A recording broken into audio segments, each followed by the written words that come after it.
Hello and welcome to Home, Hobbies, and Health. Today we're going to be talking about one of my favorite hobbies, and that is gardening and growing things. And in this video I'm going to show you what to expect when you get these and how to germinate them using just a plastic container. You can use whatever you have.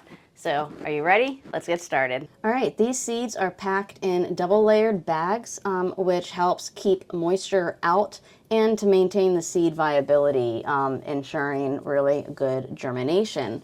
And I have to say that so far I am really impressed. So it comes in a nice quaint package like this, and there are over 20,000 seeds of moss rose flower seeds.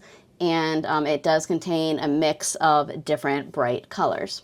I followed the instructions that were included with the packaging, and this is what I did. I went ahead and filled up just a little container with water and just regular tap water, and I added a bunch of seeds to it, and I let it soak for about 2 to 3 hours.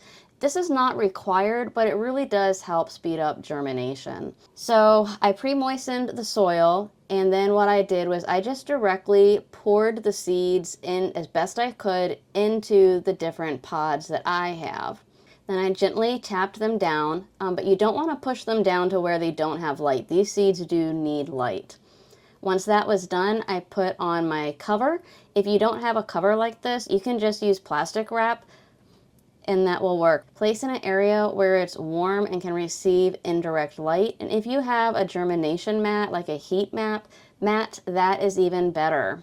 So I started these just about 3 or 4 days ago, and this is the progress of how quickly they germinated and sprouted, and I'm really, really impressed. So I'm really looking forward to getting them out where I can plant them, and I'm going to enjoy them in my garden.